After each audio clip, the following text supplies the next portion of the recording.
सातवा संदेश, बाबांचा संदेश. ज्याने सद्गुरू भजनाचे महत्त्व जाणले आहे त्याला कौटुंबिक जीवनाचा त्याग करून संन्यासाश्रम स्वीकारण्याची आवश्यकता नाही. जिभेची दोन कार्य आहेत, एक चव घेणे व दुसरे बोलणे. परंतु या ठिकाणी जिभेला केवळ विषयाची चव घेण्याची सवय न लावता सद्गुरू भजन बोलण्याला महत्त्व द्यावे. शरीरातून मुक्त होण्याचे साधन म्हणजे ज्ञान प्रक्रिया. ज्ञानाचे परिवर्तन भक्तीत करणे म्हणजे ज्ञान प्रक्रिया. ज्ञान प्रक्रिया साधण्यासाठी सद्गुरू भजन आवश्यक आहे. ज्याने सद्गुरू भजन अनिवार्य करून घेतले आहे त्याच्या ठायी ज्ञानाचे सर्व गुण विकसित होतात. सद्गुरू भजन म्हणजे तळमजल्यावरून थेट शेवटच्या मजल्यावर पोचण्याचा एकच सोपा मार्ग. सद्गुरू भजन चालू होत नाही तोपर्यंत कितीही ज्ञानाच्या गोष्टी आणि भक्तीचे अवडंबर केले तरी तळमजल्यावरच राहतो. स्वतःच परमेश्वर आहे असं समजणं अत्यंत गर्विष्ठपणाचे लक्षण आहे. काही लोक स्वतःला धर्मोपदेशक म्हणून प्रसिद्ध करतात किंवा स्वयंघोषित संत म्हणून मिरवतात. अशा लोकांपासून साधकांना दूर राहण्याचे ज्ञान असलं पाहिजे, नाहीतर शेवटी पश्चाताप करून घेण्याची वेळ येते. स्वतःला संत समजतात ते वास्तविक आध्यात्मिक या नावाखाली फार मोठे गुंड आहेत हे लोकांना शेवटी समजतं. आठवा संदेश, बाबांचा संदेश. जीव ईश्वराचा निरंतर सेवक आहे. या भावात जीव असतो तेव्हा त्याला ईश्वराकडून आनंद मिळायला लागतो.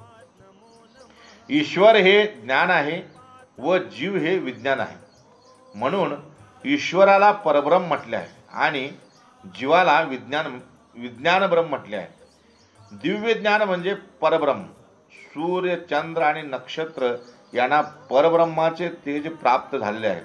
म्हणूनच सूर्य, चंद्र व नक्षत्र प्रकाशमान वाटतात. म्हणजे सूर्य, चंद्र, नक्षत्र हे सुद्धा स्वयंप्रकाशमान नाहीत हे सिद्ध होते.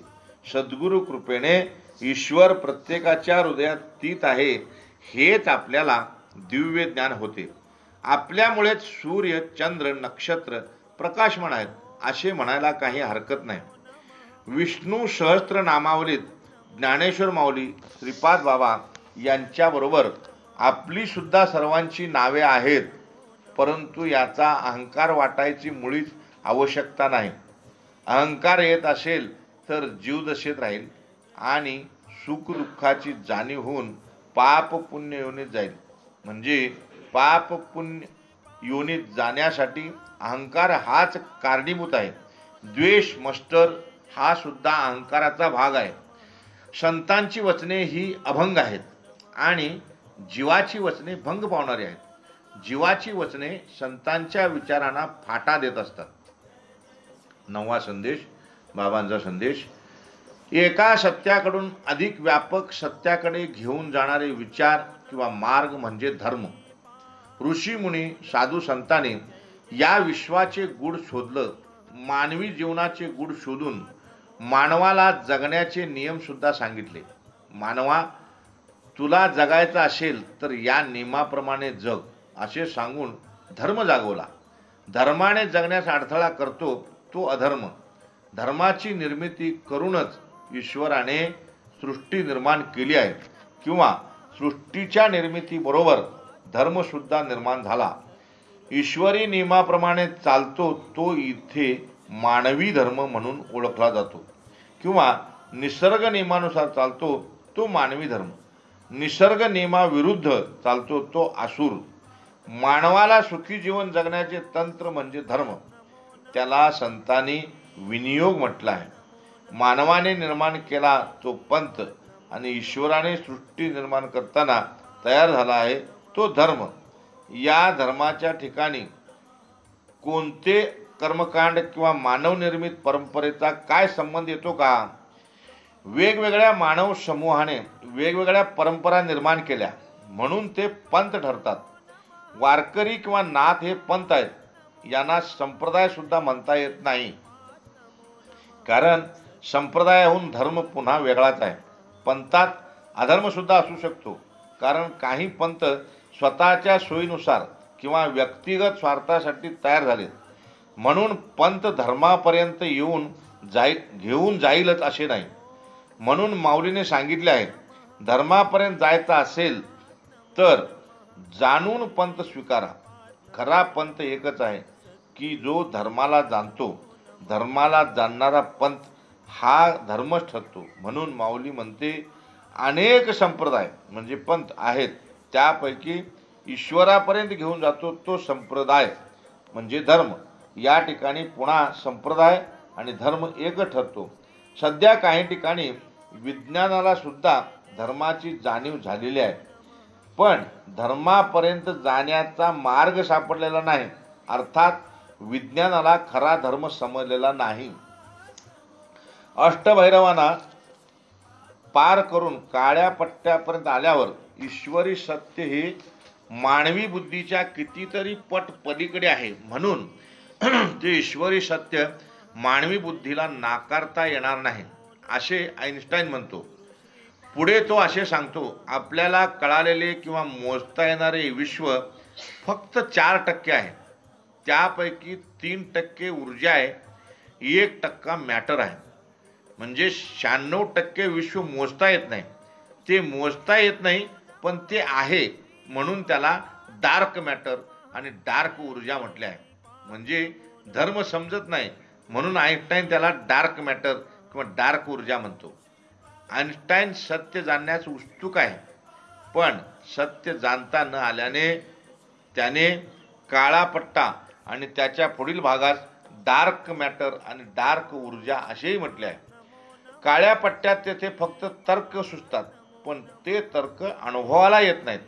काळ्या पट्ट्याच्या पलीकडचा ज्याने अनुभव घेतला आहे तेच फक्त समजू शकतात आणि त्याबद्दल मौनच धारण करतात.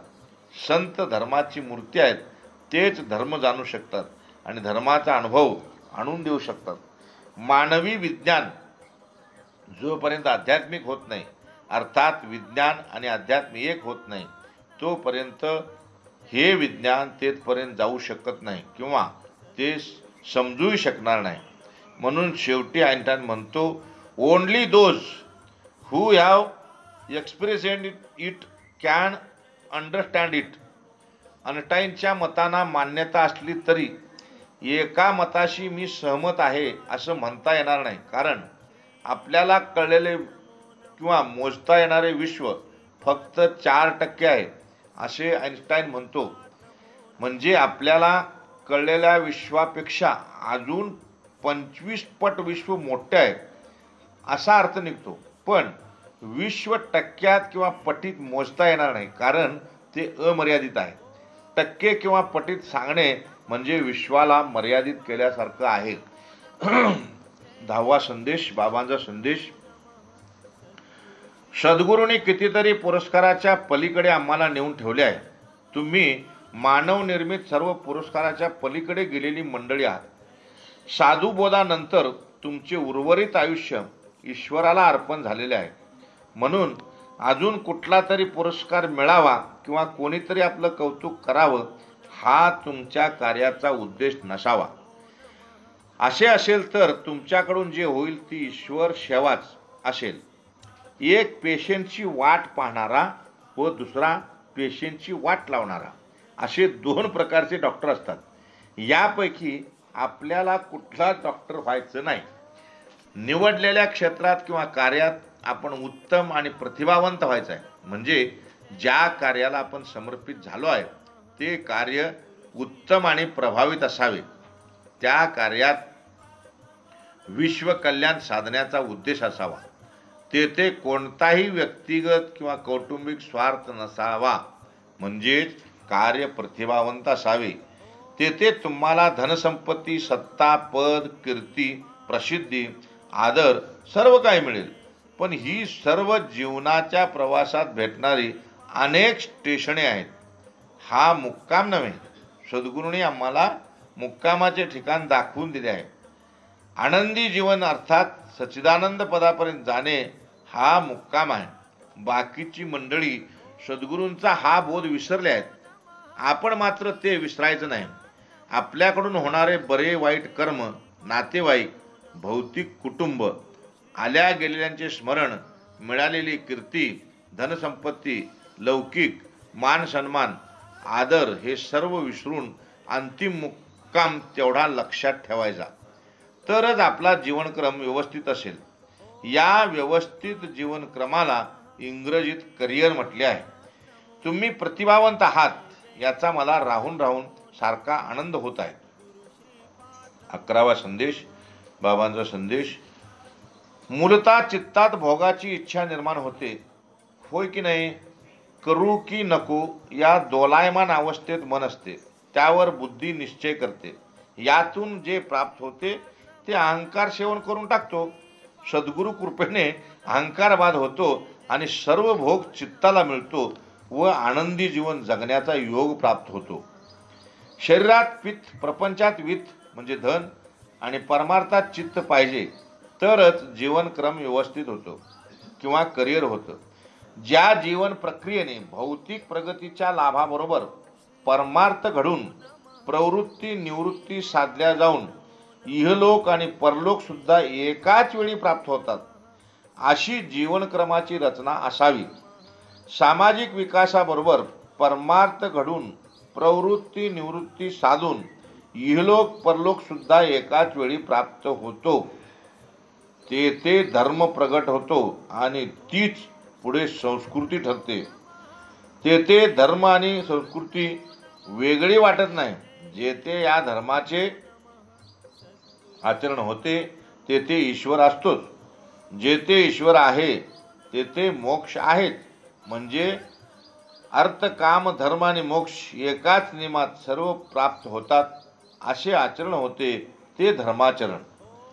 रामायण महाभारत सदाचार दर्शवितात आणि संत वाङ्मय साक्षात्कार घडवितात. सदाचार आचरला जात नाही तोपर्यंत संत कृपा होऊन संत वाङ्मयातून साक्षात्कार घडत नाही. संत वाङ्मयाची गोडी लागणे हा फार मोठा साक्षात्कार आहे. धर्माची मूळ तत्वे जेव्हा रुजतात तेव्हाच हे सर्व घडत असतं. धर्माचे मूळ रुजत नाही तेव्हा विकृत रूप देऊन मूळ आध्यात्मिक विचारांना छेद देऊन मूळ तत्वाच्या किंवा विचारांच्या विरुद्ध बंड करून वेगळेच विचार मांडून कोणत्या तरी नावाने वेगळा धर्म स्थापन करण्याचे कारस्थान वरचेवर होत आलेले आहे. त्यामुळे माणूस गोंधळून गेलाय. काय करावं, कोणाच्या पाठीमागून जावं हे त्याला समजत नाही. भगवत कृपा नसल्यामुळे असे होते. 12वा संदेश, बाबांचा संदेश. संतांनी आपल्याला ईश्वर प्राप्तीचा मंत्र जपायला सांगितलाय, पण आपण त्या मंत्राचा जप करण्याऐवजी काय होईल आणि कसं होईल हा भीतीचाच मंत्र जपत असतो. त्यामुळे आपल्याला नेहमी भीतीच वाटत असते. थोडी शुगर वाढली, थोडा बीपी आहे, लिव्हर सुद्धा थोडं सडत चाललंय, मान दुखती, कंबर दुखती, आता या देहाचं काय होईल, कसं होईल हा मंत्र जपत असतो. काही झालं तरी हा देह सोडायचा नाही असा माणसाचा निश्चय असतो आणि काही झालं तरी हा देह माणसाकडे ठेवायचा नाही असा देवाचा निश्चय असतो.